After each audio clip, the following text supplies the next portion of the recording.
化基本完工了。成年人的世界哪有容易二字？今天这台凯迪拉克呢，行驶了14万公里，发动机故障灯点亮，出现了漏水漏油的情况。故障代码呢是这个燃油修正系统过稀。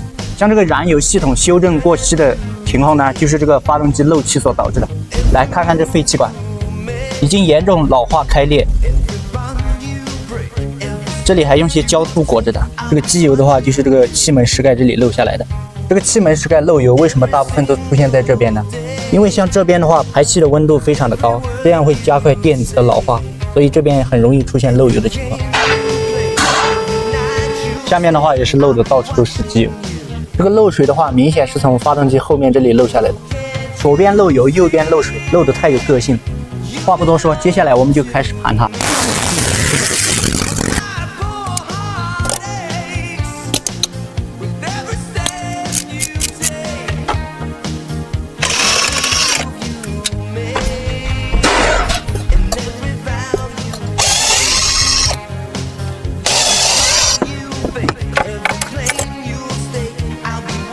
气门室盖上面的密封胶圈，经过长时间高温以后呢，老化变硬，失去了密封的作用，所以气门室盖就会出现漏油的情况。现在我们来看一下它漏水的问题。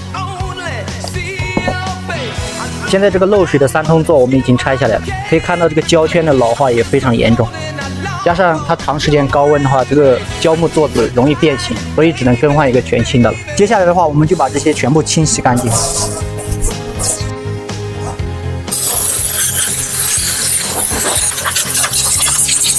气门室盖的话，我们给它更换一下里面这些密封胶圈，这才是胶圈该有的样子。有时候东西太硬也不是好事。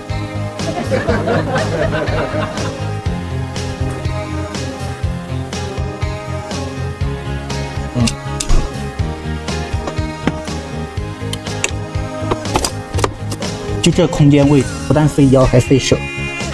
装这个气门室盖之前呢，我们先把这些表面清理干净。深夜的我在加班，你们在干嘛？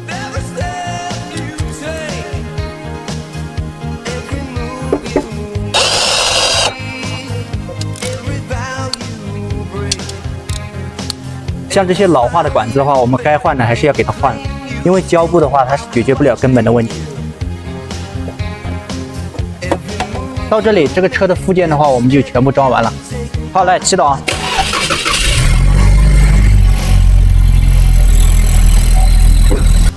接下来的话，我们对这个发动机机舱做一个全面的清洗。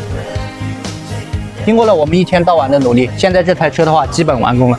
成年人的世界哪有容易二字？收工下班。我太难了。